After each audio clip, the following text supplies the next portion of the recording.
So I'm going to spend about 5 or 10 more minutes wrapping up all the subjects that we covered this morning, and then we're going to get into the practical application solutions and so forth for the rest of the day.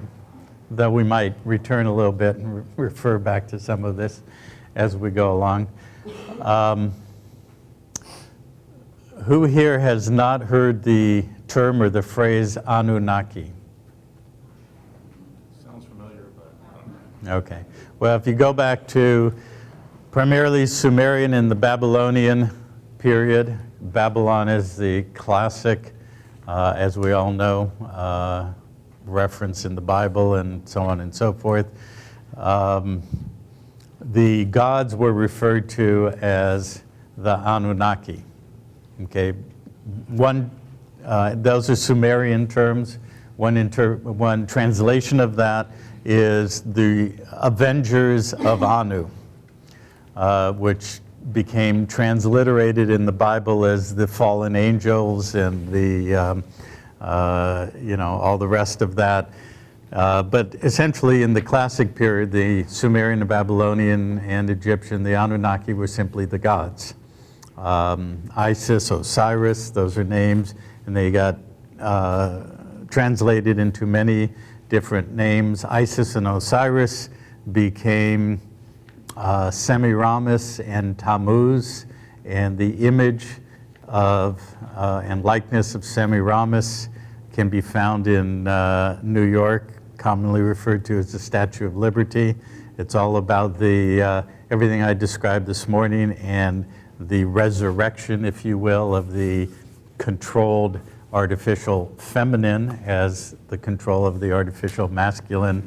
And to restate those terms, we could get into psychology, Jungian or Freudian, and et cetera, but what I refer to when I'm talking about those two principles is what I described as who we really are, our essence, our being, and as the directive principle of the masculine, which becomes translated as electrical. And when, as you all, or most of you have been studying commerce and so forth, understand the whole correlation between the electrical system, the current and charge and discharge and all the rest of it. That's just the iteration of those underlying principles. The feminine being the material, the matter, the living substance of who we are in this physical reality and all of that. So as the artificial male is resurrected in the obelisk, the artificial female is resurrected as this illusion of liberty, the Statue of Liberty, Isis rising. If you're familiar with some of the esoteric literature, that's the title of a book written by someone known as Madame Blavatsky. And what do we have today in Babylon? Isis has risen, right? This is the latest parading out of the militant group, another iteration of the so-called boogeyman, the negative Al-Qaeda, what have you, is called what? ISIS. Well, 11 years ago, right before George Bush showed up on that aircraft carrier and said mission accomplished on May 1st, he initiated what? Operation Shock and Awe.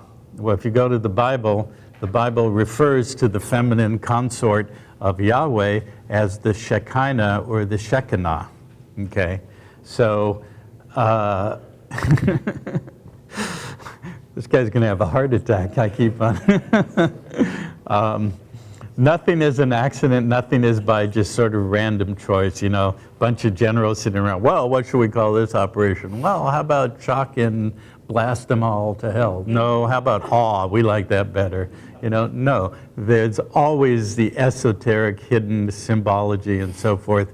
And so it had to do with collapsing the feminine, the Shekinah or the Shekinah as the feminine consort, and the rising of the Shekinah or the Shekinah, which in the Bible is described on a 480-year cycle, which is a factor of 40, as we talked about earlier.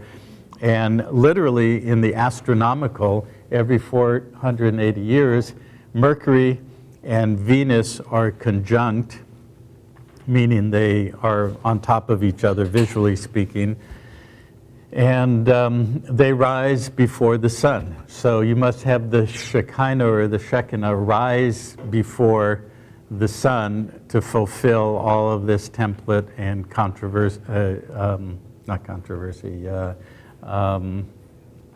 symbology, construct is what I meant to say, construction, to fulfill it. So returning to Babylon to essentially bomb them to hell in the destruction of the Shekinah and then the rising of Isis, or the feminine or the artificial feminine, is exactly what they've been playing out in the Middle East and trying to fulfill. Fortunately, there are reasons which we may have time to get into at the end of the day, may not, why it's collapsing. And essentially it's collapsing because people like you and I are stepping up and embodying this awareness, turning knowledge and information into the substance of our being, as standing aware and standing as a counterpoint to, because once we reintegrate our own capacity, our own status, standing, and capacity, our power and authority, it diminishes theirs, and it's exponential. As more come into that standing, that awareness, the more their system, their ability to artificially control and manipulate the world play is falling apart, as is obvious too, as well, for those who have eyes to see that. So the Anunnaki, as I said, they were the gods. We won't get into all the detail of that, but the reason I bring it up is because the Sumerian terms Anu, Na, and Ki are very specific. Ki was the word for earth. Na meant a bridge. Anu meant heaven, as we talked about. Anunnaki means the bridge from earth to heaven, or the bridge between the Ba and the Ka. It is always the intermediary controlling the bridge. In Rome, there was a bridge for the entrance into the city controlled by a goddess named Juno Moneda, Mon, M-O-N. That's one of the names of the goddess, and obviously that's where we get the word money, moneda, monetary, and all the derivatives from that. So in order to cross the bridge, you needed what? Money. In order to get to heaven, you need what? Money, etc., etc., etc. So it's a bait and switch. Here, just put your signature in the middle of these two pillars, bind yourself, your life substance, your living life force, to this commercial paper, and you will eventually get to heaven. As long as you follow the law of the intercessionary, which is the priest or the temple or the bank. So the Anunnaki are the bridge to earth, from earth to heaven. The Pope is known as what? The Pontius Maximus, the supreme bridge. Pont in Latin is bridge. Diana was sacrificed, Princess Diana, at the 13th pillar of a bridge called Amma, Amma meaning spirit. And of course, when you go to a university, and then you become one of the matriculated and the graduated, you return to do what? To participate with the Alma Mater, the spirit of the matter, okay? So Alma is the spirit, Pont is the bridge. Diana means of I-ana, or of I-anu, or related, okay? Very symbolic and very specific in terms of what we've watched play out on the field or the screen of history. Another example is we had two iconic presidents in the United States ritually murdered, executed, assassinated, and each time, one was Lincoln, one obviously was Kennedy, each time what was resurrected, who replaced the Beltane king who was ritually sacrificed, was Johnson. Both vice presidents were named Johnson, raising the artificial phallus, the John son, the son of John, Ion, Ionis, Janus, the two-headed god that controls the door between war and peace. In Greek, Anunnaki became the god Uranus, or you are Anus. And Gaia, you've heard Mother Gaia, Ki, the Sumerian term, became the Greek Gai or Gi or Ki or Gaia. And Uranus was killed by his son Kronos. Kronos as in chronology for time. And how was he killed? Anybody know? He was castrated. Okay, and his testicles, or the testament, the binding aspect of his genetic code, was thrown into the waters of the ocean, and steam came out of that, and what was born out of that patricide and assassination and ritual killing of the king or the godhead by castration were two sets of gods called the Fates and the Furies. Okay, fury as in rage against the impotence of being castrated, separated, split, and polarized against oneself in order to have the current of electricity that runs through your body be short-circuited to create a buildup of charge so that it must be discharged. And that is literally what our whole legal monetary structure, as you know it, as you've studied in commerce, is all about. And how have we created that on the externalized field of the world's screen? By that impotence and rage of our own self-created separation playing itself out in what? Violence, war, missiles, bombs, etc. Basically violence and destruction, which is basically only an individual and a collective externalization of our own rage against ourselves. So taking power and control within ourselves, taking responsibility for what we've done is paramount from my point of view in terms of actually walking out of the illusion of separation and projecting an outside enemy. How are we controlled on this planet? Divide and conquer through race, religion, creed, et cetera, et cetera, et cetera, projecting the enemy outside of ourselves when we have truly met the enemy, and it is us. You know, so hence going back to self-responsibility, taking responsibility for that, and so forth. But the Furies as rage, the Fates as fate. In Greek mythology, it's continually underwritten with the theme of the distinction between fate and destiny. Fate is the pre-programmed frequency dimensional construct in which we are born into in our station, whatever that may be, socially, ethnically, racially, religiously, otherwise. That is our fate. To go against one's fate is to go against the authority of the gods, or the god, and his intercessionaries, the priests who create the law that we're supposed to bind ourselves to stay within. If we go outside of that, what happens? Our fate is we are challenging our fate and saying, no, we want to be self-directive and create our own destiny. And what happens?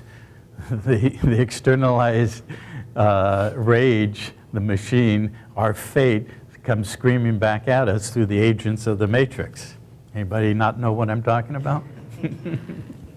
Okay.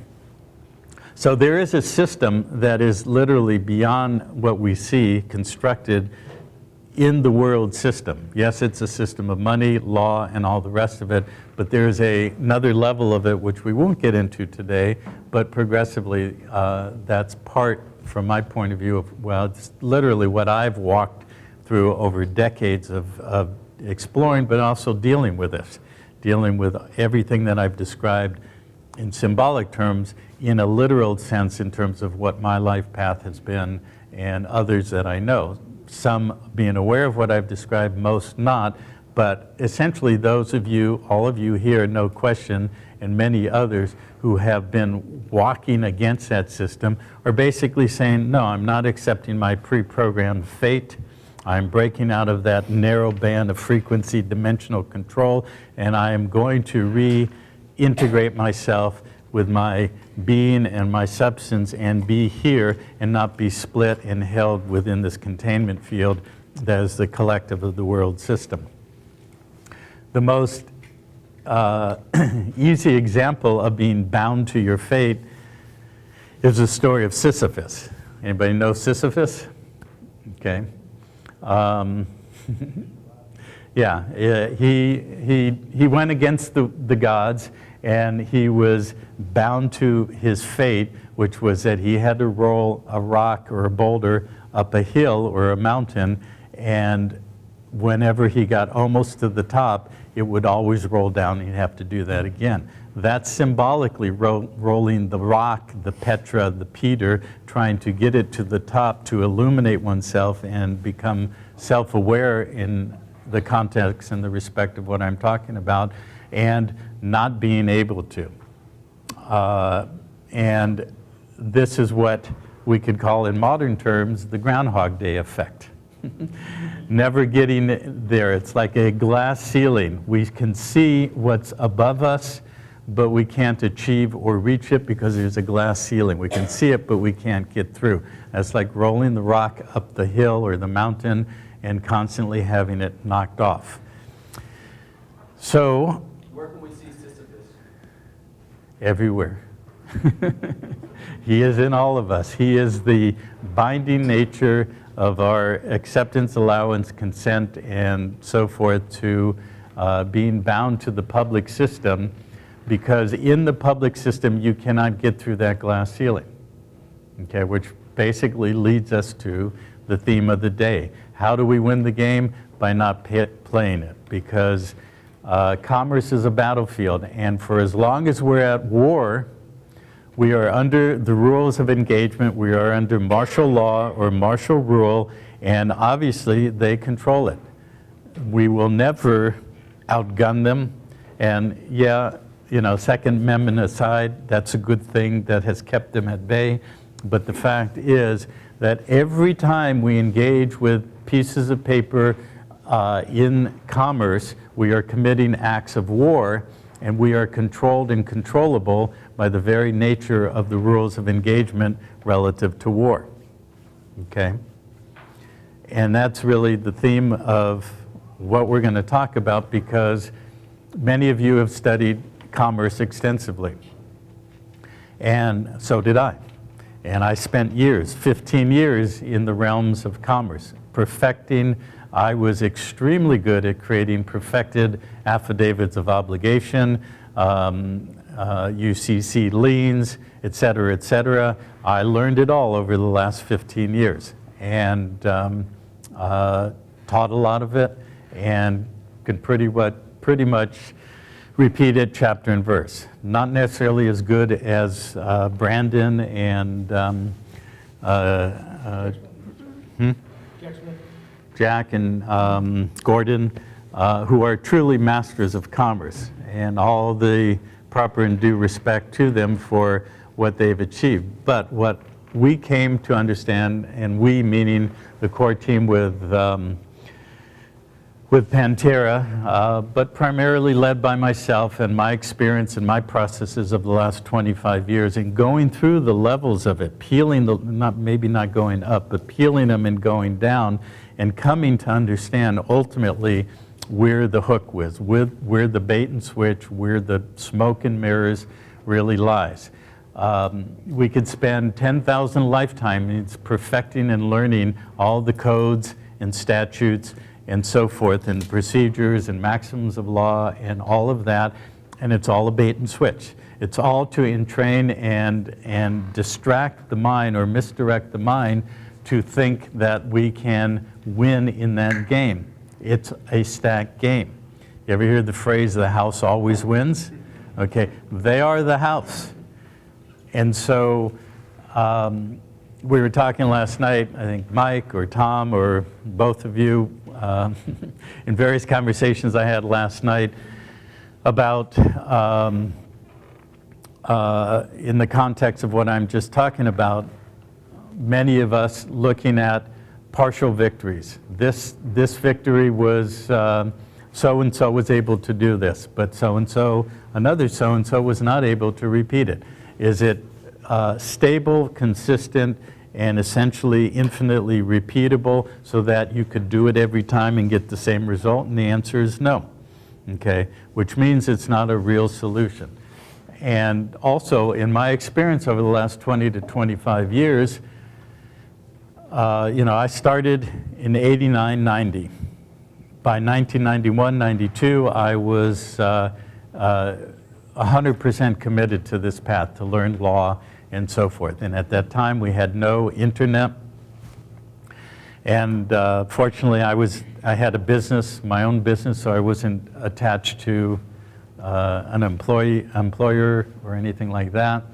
And my business required travel, so I could move around. And literally, if I was in Oregon and I wanted to talk to somebody in Albuquerque, I could just go on the road, do sales, and go see that person. That's literally what I did. And it required, instead of instantaneous on the internet, it required me, and by 1992 with Andrea, my wife, we were on the road together, and we would just pick up and go. I would say, hey, I got to talk to somebody in Colorado. We'd go to Colorado. I've got to talk to somebody in Los Angeles. We'd go to Los Angeles, finding all the pieces. Progressively through the 90s into the early 2000s, I started, because that's how my mind's oriented, looking for jigsaw puzzle pieces, holding them, seeing how they ultimately fit, and at the same time looking for a spherical, holographic, whole picture, whole dynamic of how it worked. And one of the techniques or the disciplines I applied to that was just watching and observing. Because I started to see a lot of guys, brilliant guys, who had almost universally several key points. One, they were brilliant. Two, they could learn, read, and memorize code and statute like unbelievable, and knew it backwards and forward. But the other thing that they had was the enemy construct, really bad. Meaning the government and the church and the banks are my enemy, and I'm going to take them down. And you know what happened to every single one of them? They all went to prison, okay? And they had it all figured out, commerce and you name it, and they all went to prison. Why? Okay? Because they were in a field of battle, and you can't win. You can't win that war. The other thing that I just watched was how the system itself dealt with all these emerging individuals who for decades were figuring it all out. One of the classic techniques by empirical study, empirical in science simply means observable events and data and consequences. By empirical conclusion, one of the things that was always consistent is one or two people would win a victory, okay? And then it would go out in the network, the grapevine. And the brilliant guys would pick it up and they'd go on the circuit and they'd start doing seminars and making money with it and teaching this. Oh, well, yeah, does this work? Yeah, it worked. I did it, he did it, okay? But that's called bait and switch. You meaning the system, put out that if you do this and this and this, you're going to win the victory, just like Joe and Bob and whomever else.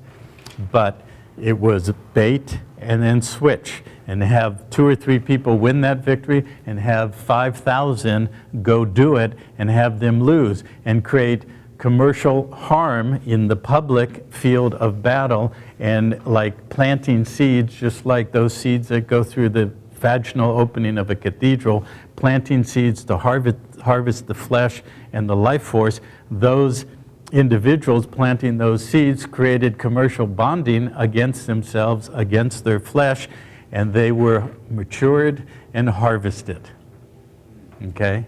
Over and over again. Anybody with a lot of experience disagree with what I've just described? Absolutely not. Okay. Ladies and gentlemen of the jury, I rest my case. So that's what I observed in the 20 plus years that I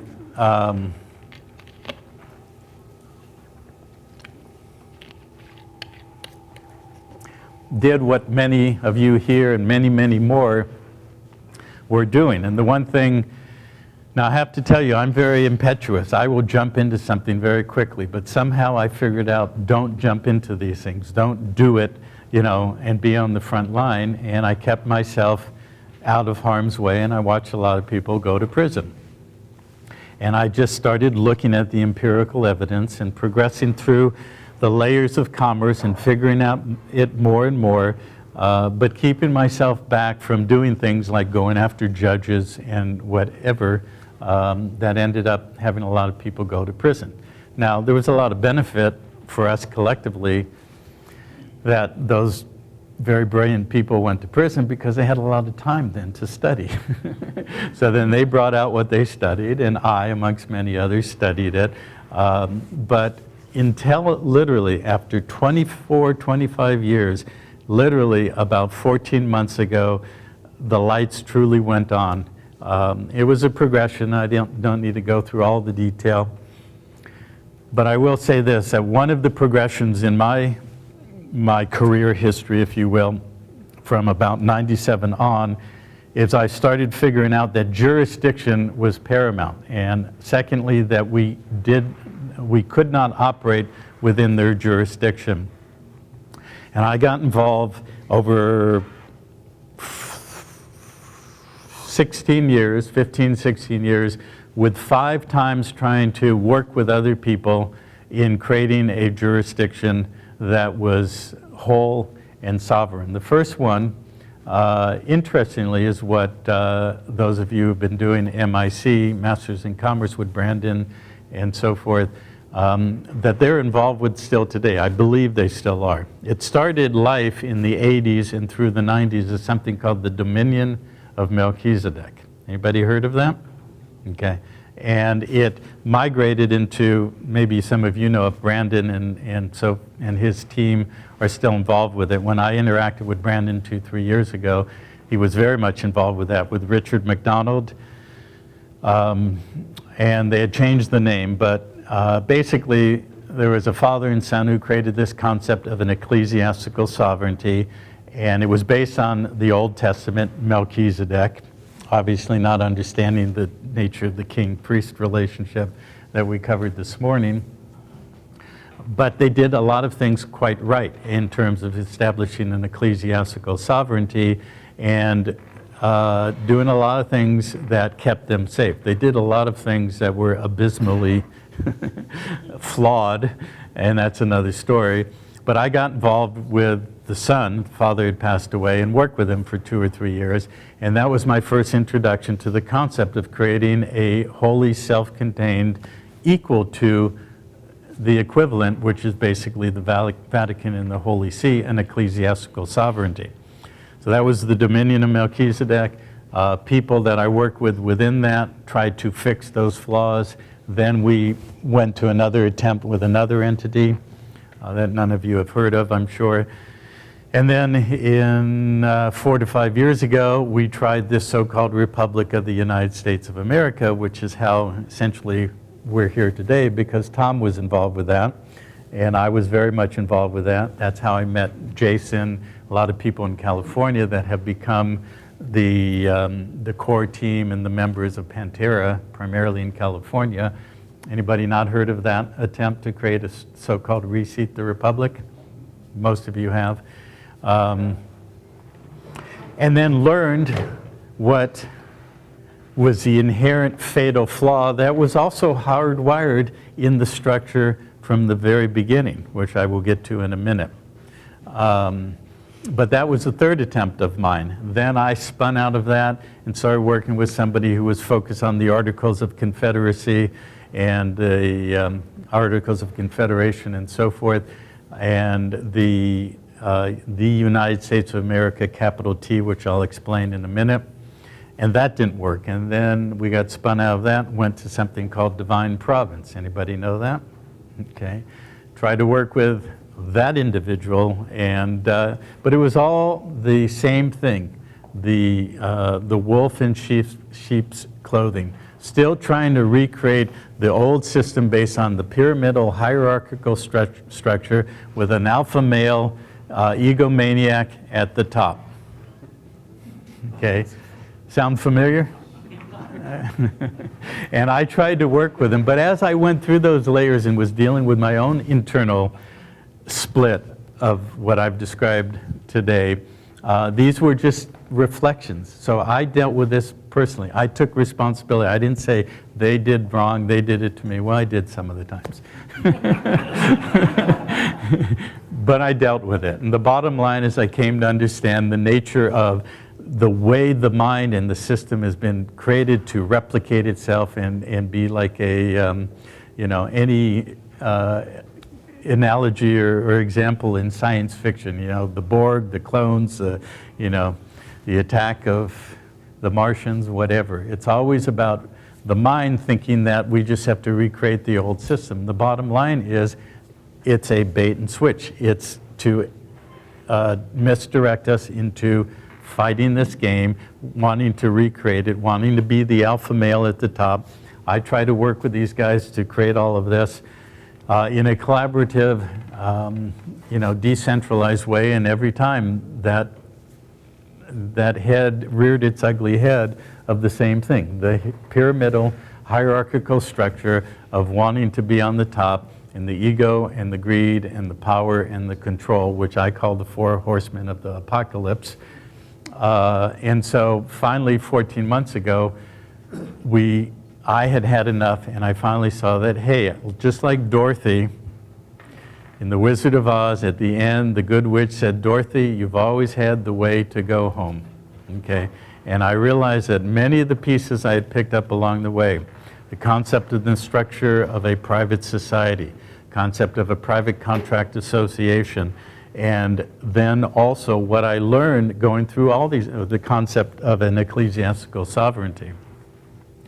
All of these contributed to the pieces of the process that I went through over the last 25 years to come to the conclusions that we have now brought together and are rapidly integrating within Pantera as a private society. And it was like 14 months ago when we came up against the titular head of the divine province, who was literally given, or says he was given, for those of you who don't know the story, supposedly the seal of Peter, and then he started calling himself Peter the Divine. He's just one big dick as far as I'm concerned. As you should understand from what I've described here in the last 4 or 5 hours.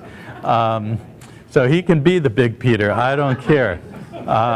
I'm well grounded in my manhood. I don't need to compete with that, because I'm not interested in competing. I'm interested in truly cooperative, working together to build something that really, truly is a separate, distinct peer in the realm of global structure in terms of jurisdiction and cognizance. And I will get into that a little later in terms of where we're at with Pantera in terms of actually mobilizing or proactively putting in motion the understanding that we came to with that. The point of all of this is that 14 months ago, right around the beginning of April, I guess it's 15, 16 months ago, the lights went on, and I realized that we had all the pieces to create our own self-contained, self-determined jurisdiction, and to apply what I had learned and others that were part of our team and so forth, to do what we needed to do, which was ultimately to win the game by stop playing, to remove ourselves from the battlefield of commerce and not be under the rules of engagement that they control and they always will control. Okay, why? Because we've agreed to it, and we projected ourselves into it. And so learning commerce, learning all of those things, including he who leaves the field of battle first loses, and understanding how that worked and works within administrative procedure and offer an acceptance relative to commercial process, that was all very valuable to get to where we're at. What we learned with the divine providence phase of things, which only lasted 3 or 4 months. And we were already getting to that point in terms of our own research and investigation, was understanding the nature of the underlying estate and the relationship within estate structure, how estates function, what probate is all about, and what trust law and trust structure is all about. Because basically estate and trust structure, law, and so forth is what controls this entire structure. Remember, I said that the Unum Sanctum, which was 712 years ago, established the first testamentary trust, because based on the Judeo-Christian Egyptian construct that I delineated this morning, we all bound ourselves by agreement, by genetic lineage and so forth, to that covenant, that breaking of the bread, to be the corpus of that testamentary trust. Okay, that established the underlying global estate that we and our ancestral lineage have continuously and always for the last 700 years abrogated our capacity to take control of and abandoned. And the entire system, primarily constructed in the United States, but replicated throughout all of the UN participating nations. And there's one rule that is required to be a member of the United Nations. Anybody know what that is?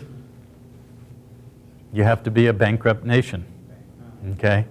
So it relates to admiralty and civil code, which are controlled by admiralty and maritime, and commerce of the water, and all the rest of it, and we're going to get into the detail of it.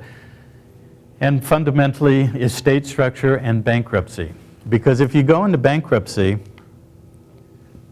let's say I'm Joe Smith and I go to my local bankruptcy court and I file bankruptcy on, let's just say John Henry Doe, all capital letters, which is a franchise of the United States, which the United States, as we all know, is a corporation that is what? Bankrupt. Okay. It went into bankruptcy in 1933. Out of World War I, they created the League of Nations, and the Senate refused to ratify the acceding of the United States to the League of Nations. Why? Because that corporation was not bankrupt yet.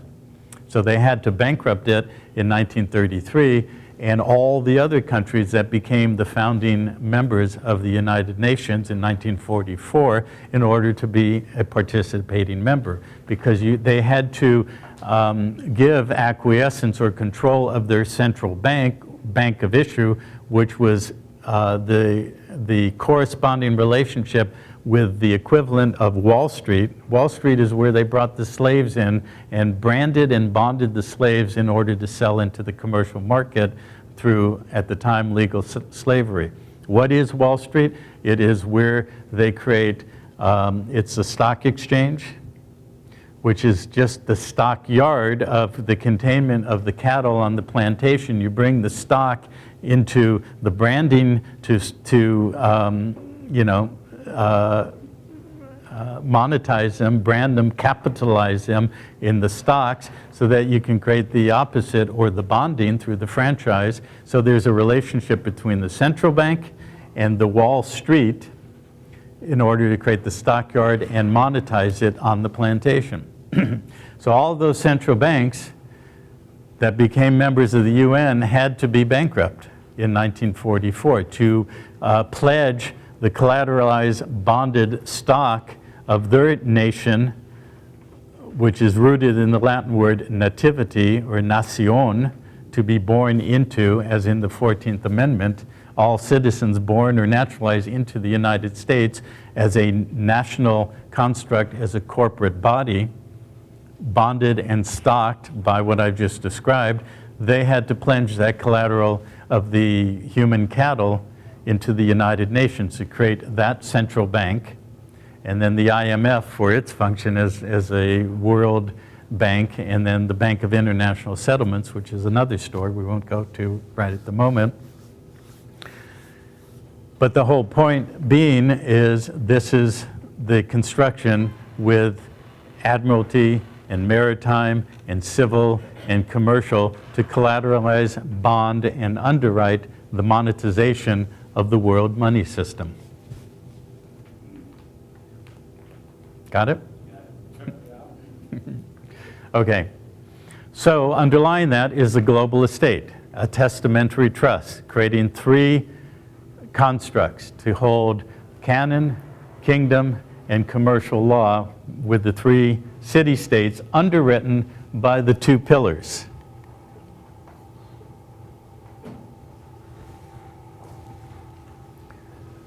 Which looks like that. No, it doesn't look like that.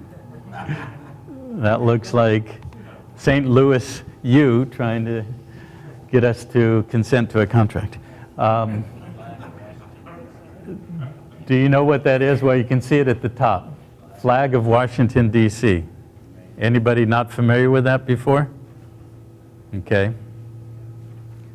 That's what the flag of Washington, D.C. looks like. You've got the underwriting of the two pillars of the land and the law, overwritten by the three city-states of Vatican, London, and Washington. Pardon? Well, it sort of does. Anybody got a penny in their pocket, a new shiny one? The new shiny penny looks like this. I do have a 2014. Yeah, does it look like that on the back? Well, Similar, not quite the same. it's kind of upside down. Yeah, well, it's got the 3 points of the crown at the top.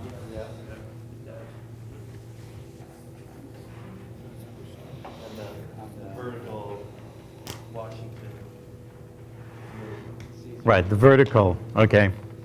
Well, the vertical lines are the red and white stripes on the Viking ships from the land called Dan, D''A''N, or of Anu.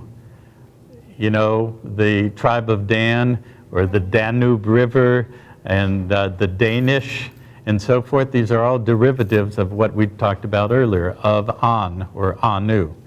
So that's where the 13 red and white stripes came from.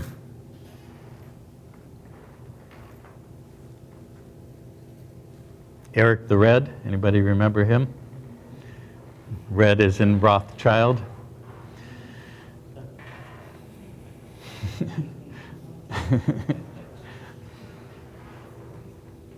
So it's all a matter of,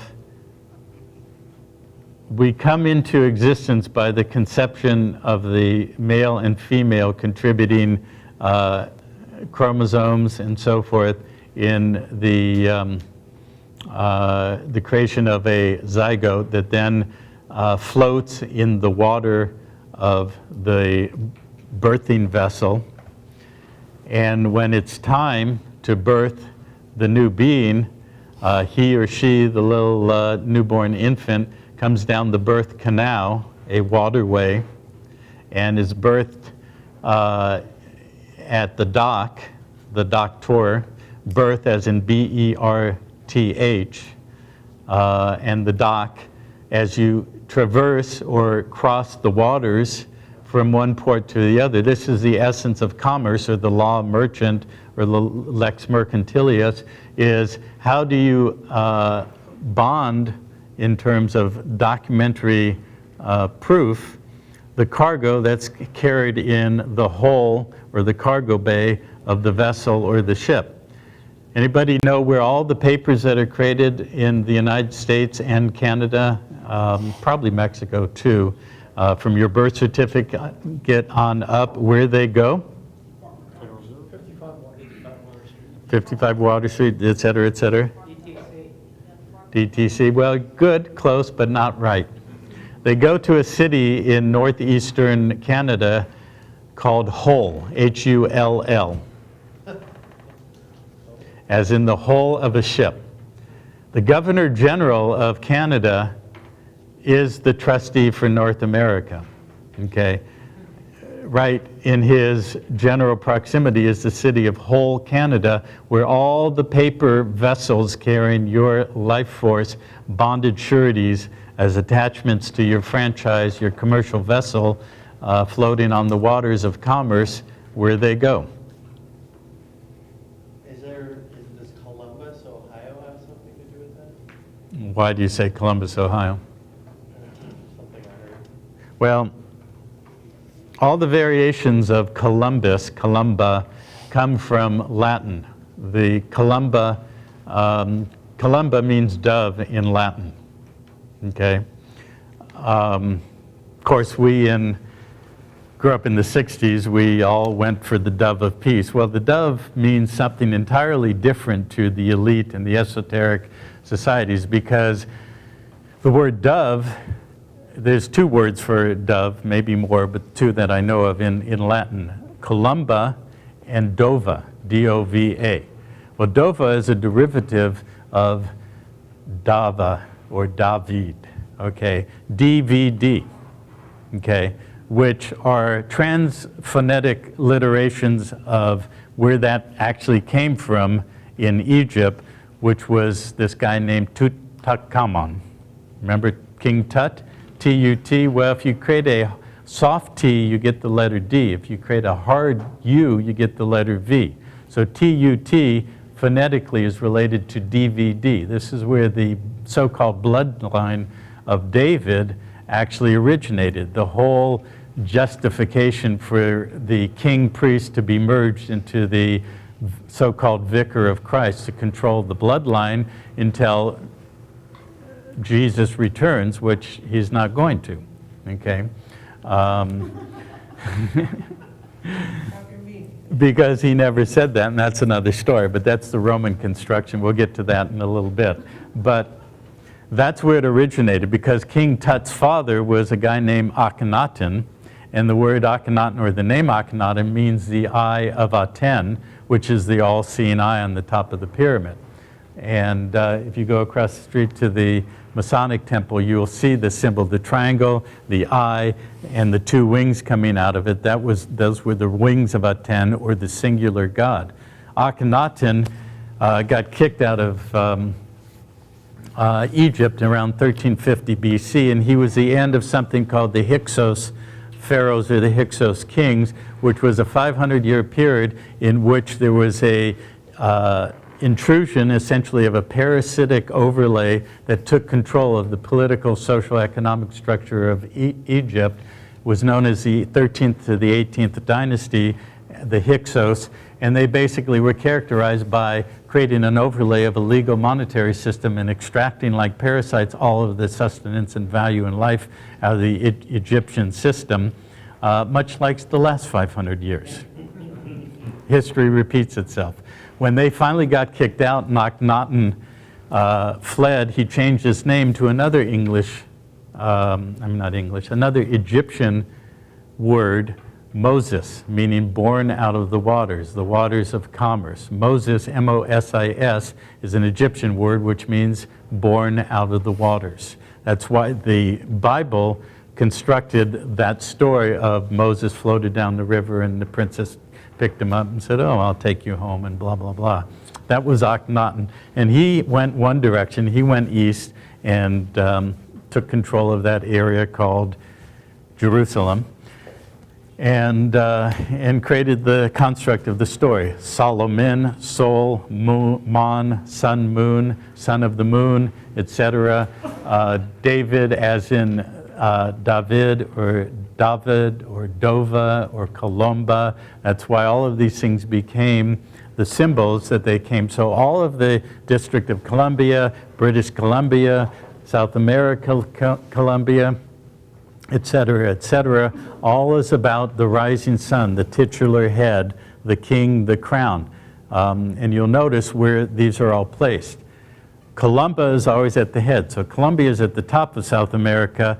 In Chile, you have Santiago, which is at the bottom. Santiago means Saint Iago, which means Saint James, or Ian, or Iago, or Ianu, or Janus. Okay, these are all, and then so at the south, the southern point of Africa, you have Johannesburg. So you're putting John or Johnson at the bottom. In California, you have Diego, which is the same as San Diego, Santiago, and so forth. You have British Columbia at the top, San Diego at the bottom. You have Columbia, you know, probably there's a relationship we could find with Columbus, Ohio, the Knights of Columbus, et cetera, et cetera.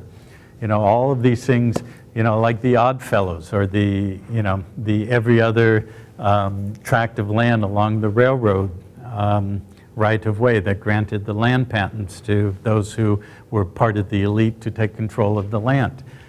But the alternating black and white, the checkerboard floor under the Masonic, on the floor of the Masonic temples or Westminster Abbey and so forth, that represents Set and Osiris, black and white, dark and light, good and evil. When you're elevated above the collective, you learn how to control both sides.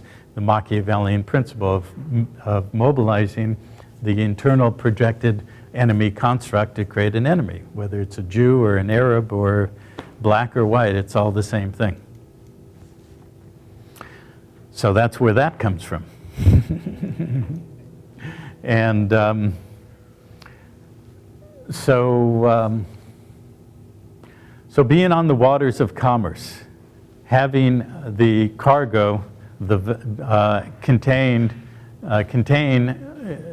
vessel contain the cargo and papering it over, the law merchant commercial paper, the UCC ultimately is all about bonding and creating indebted security or bills of lading to the substance of the value being carried by the vessel. So we know that we come into the waters of our mother, we travel down the canal, and we park or berth our ship at the dock. And in maritime law, if you come into a port, you must be met by a port master who is given the bill of lading and make sure that all the taxes, tithes, interests, and what have you, tariffs, are properly handled so you can enter into his land or the land of his sovereign. If there's damage to the ship, what do you have to do? I mean, not the ship, the cargo. Presumably you've bought underwriting assurance or insurance, which is a maritime construction. So you have to underwrite or insure the cargo, because if you land at the dock and you have damage to the cargo, what happens is the port master arrests the vessel in order to control it, to call in the adjuster or the underwriter to receive the bill of lading contained in the hull in the damage or the damaged goods within the hull in order to adjust or set off or balance the account relative to the underwriting, the insurance of what was damaged. Make sense? Okay. So when we are born, all of that is taking place. I'm sure many of you know the whole mechanism of the way the birth certificate is created. Essentially, the life is captured. Now we go back to the 14th Amendment, and what does it say? It says that any person, and we know what a person is, this is 1868, and in 1851 was the Limited Liability Act to create limited liability for public actors who are going to hold an office and be bonded in that office to maintain the operation of the public, the corporate structure, to deal with those ships that are going to land into that domestic corporate venue. So in 1868, we have the 14th Amendment. What's the first line? Any person born or naturalized into the United States shall be a citizen thereof. The day before that was passed, anyone familiar with the Expatriation Act? Nope. The day before the 14th Amendment was passed, Congress passed what was called the Expatriation Act, which in the usual exoteric language, sounded well and good. It said basically that anybody from any nation who wants to expatriate and come into the United States has the recognized capacity and authority to do that. Many people in the law movement looked at that and said, see, that's our exit out. We can just invoke the Expatriation Act and expatriate from the United States. But no, like everything, it's the opposite. It gave cognizance in a congressional act to the fact that we, as sovereigns, can expatriate ourselves by contract and bond ourselves in, or expatriate off of the land into the realm of the United States, to be naturalized and or to become a citizen to be born into. So that's the 1860s. By the 1950s, all of that is done away with. As you, I'm sure all know, the incrementalism of gradually, starting here and ending up here. So by the 1950s, virtually all of that was eliminated, and those who were naturalizing, they used to be given the choice. You can become a citizen of California, Missouri, whatever, or you can be a United States citizen. Well, they were all programmed, no, I want to be a United States citizen, so they automatically naturalized.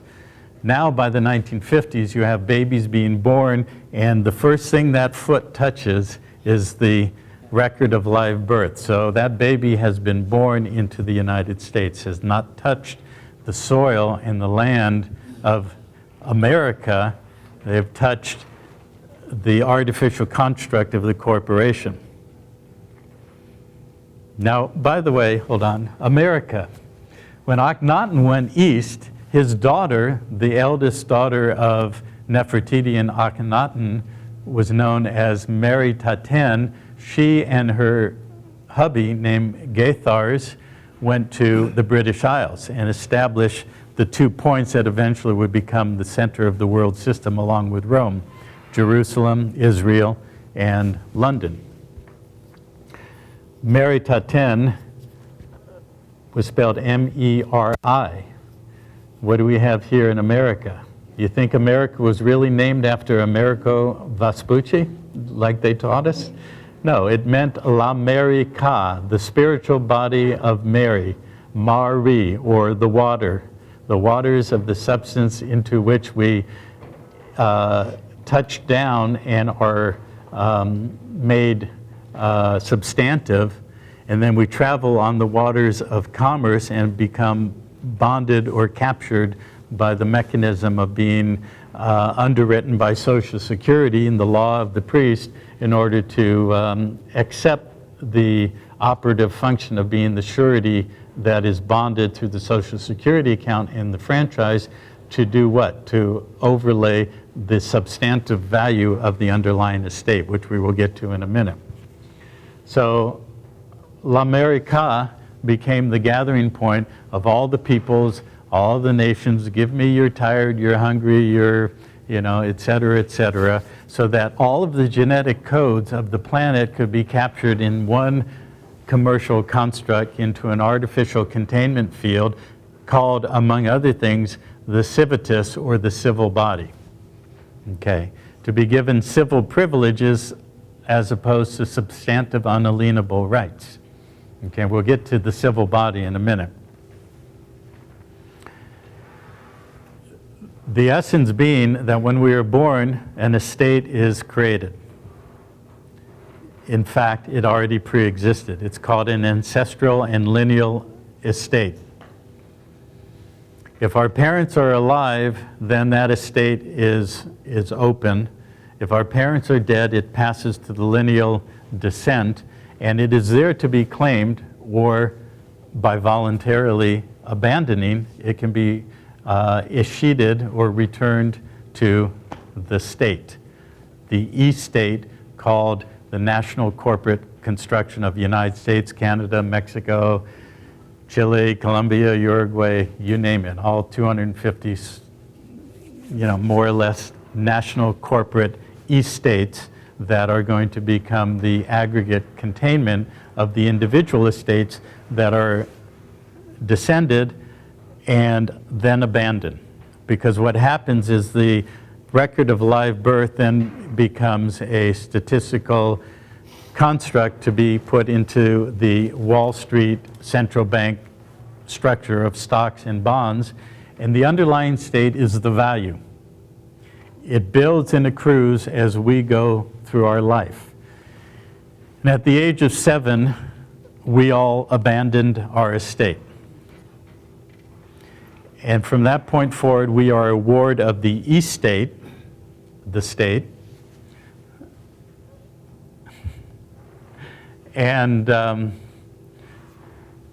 getting a signal from the court jester back there. Did you all know Jason is the official court jester of the Pantera Court?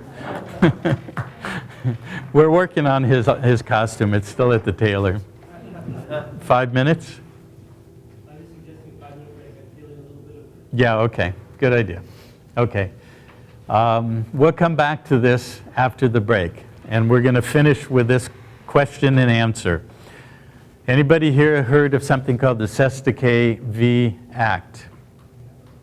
Okay, most of you are familiar with it. For those of you not familiar, we're going to do a little commerce.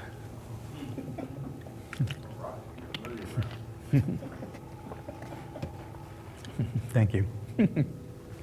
Cestui V Act was passed in 1666, the same year as the City of London was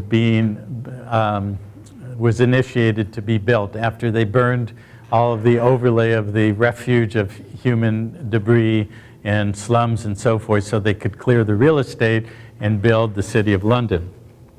So in 1666, just a coincidence that it has 666 in it, which, by the way, 666 has some interesting relationships numerologically.